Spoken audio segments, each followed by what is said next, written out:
امام علیہ السلام نے فرمایا مجھے تعجب ہے اس شخص پر کہ جو 4 چیزوں میں مبتلا ہے لیکن 4 چیزوں سے پناہ کیوں نہیں لیتا. یہ جو 4 چیزیں امام نے بیان فرمائی ہیں یہ ہمارے زندگی کے سارے پرابلم ان 4 چیزوں میں، ان میں سے کوئی ایک ہی ہوتا ہے کہیں نہ کہیں زندگی میں مسئلہ.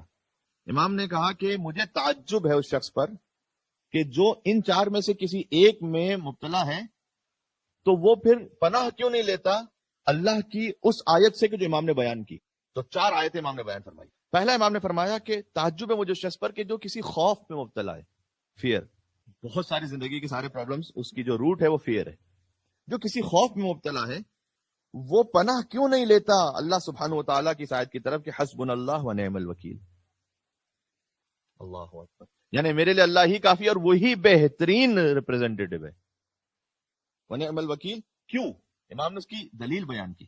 امام نے کہا کہ اس لیے کہ جیسے ہی اللہ نے کہا ہے کہ حسبنا اللہ ونعم الوکیل، سمعت اللہ عز وجل، تو میں نے اللہ عز وجل کو سنا کہ اللہ نے اس کے فوراً بعد یہ کہا.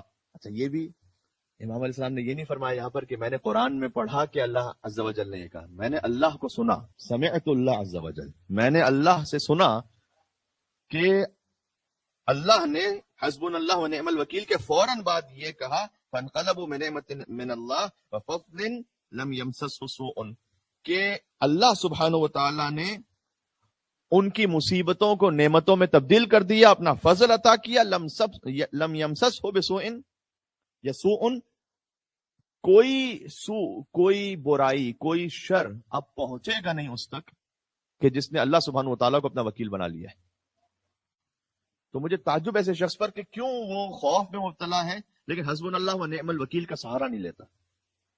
اب یہاں امام علیہ السلام نے یہ نہیں فرمایا کہ کتنی مرتبہ اس کو پڑھو یا کیا، بہرحال یہ پڑھنا بھی ہے اور اس پر ایمان بھی رکھنا. پھر دوسرا فرمایا تعجب ہے مجھے اس شخص پر کہ جو کسی قسم کے غم میں مبتلا ہے. ایک مرتبہ ہوتا ہے خوف، فیئر، ایک مرتبہ ہے انگزائٹی، غم.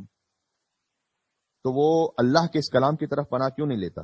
آپ کو سب کو یاد ہے کلام لا الہ الا انت سبحانک انی کنت من الظالمین، سورہ انبیاء کی آیت نمبر 87، کہ خدا کے سوا کوئی معبود نہیں، یقیناً میں ظلم کرنے والوں میں سے تھا. وہ یہ کیوں اس پر پناہ نہیں لیتا اللہ کے اس کلام سے؟ اس لیے کہ میں نے فوراً سنا کہ اللہ سبحانہ و تعالیٰ نے اس کلام کے بعد ارشاد فرمایا فاستجبنا لہ ونجیناہ من الغم، غم تھا اگر وکذالک ننجی المؤمنین، کہ ہم استجابت کرتے ہیں، دعا کو قبول کرتے ہیں اور غم سے نجات عطا فرماتے ہیں، اور ہم مومنین کو ایسے ہی نجات عطا کیا کرتے ہیں. تو اگر کوئی غم میں ہے، کسی بھی قسم کے آپ دنیا کے غم میں مبتلا ہے، تو امام نے کہا کہ تم اس آیت کی طرف پناہ کیوں نہیں لیتے لا الہ الا انت سبحانک انی کنت من الظالمین.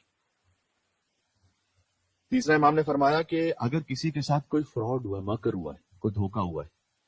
دیکھیں میں نے کہا کہ ہماری زندگی کے سارے مسئلے یہیں گھوم پھر کر آتے ہیں. کبھی فیئر ہے، کبھی کوئی سورو غم ہے، انزائٹی ہے، کبھی کسی نے کوئی چیٹ کر دیا آپ کے ساتھ، کوئی دھوکہ کیا ہے، کوئی مکر کیا ہے. امام نے کہا جس کے ساتھ مکر ہوا ہے وہ اللہ کے اس کلام کی طرف پناہ کیوں نہیں لیتا کہ وہ فوض امری الی اللہ ان اللہ بصیر بالعباد، میں تو اپنے سارے کام اللہ کے سپرد کرتا ہوں، سارے معاملات اللہ کے سپرد کرتا ہوں. ان اللہ بصیر بالعباد، اللہ سبحانہ و تعالیٰ اپنے بندوں کو خوب جاننے والا ہے.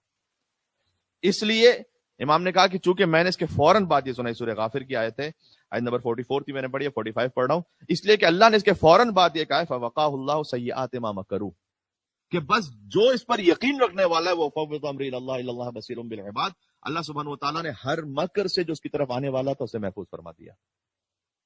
تو وہ کیوں نہیں پناہ لیتا اس قول کی طرف؟ اور پھر امام نے آخر میں فرمایا کہ اگر کوئی دنیا اور اس کی زینتوں کو چاہتا ہے، بہت دیکھیں فقط یہاں پر آخرت کی بات نہیں کی امام نے، اگر دنیا اور اس کی زینت بھی چاہتے ہو تو یہ آخر سب ہم و غم یہ ہوتا ہے کہ بھائی دنیا کی فلاں شے چاہیے، کوئی نعمت چاہیے. تو امام نے کہا کہ اس کی طرف پناہ کیوں نہیں لیتا اللہ کے اس کلام کی طرف جو سورہ کہف میں کہ ماشاء اللہ لا قوت الا باللہ. ماشاء اللہ ہوتا وہ ہے کہ جو خدا کی مشیت میں چاہتا ہے، جو خدا چاہتا ہے وہ ہوتا ہے. لا قوت الا باللہ، کوئی طاقت نہیں ہے سوا اللہ سبحانہ و تعالیٰ کے. ان ترنی انا اقل منک مالا وولدا فعسى ربی ان یؤتینی خیرا من جنتک. تو یہ 2 لوگوں کا قصہ سورہ کہف میں بیان ہو رہا تھا، تو اس میں سے ایک شخص نے کہا کہ ماشاء اللہ لا قوت الا باللہ، اور امام نے کہا اس کے بعد اللہ سبحانہ و تعالیٰ نے فوراً کہا کہ اگر اس کے پاس مال کم بھی تھا یا اولاد کم تھی دوسرے کے مقابلے میں، تو امید یہ ہے کہ اللہ سبحانہ و تعالیٰ اس سے بہتر خیر اسے عطا فرما دے گا. ایک مل کے صلوات بھیج دیں صادق آل محمد امام جعفر صادق علیہ السلام کے نام پر. محمد وآل محمد.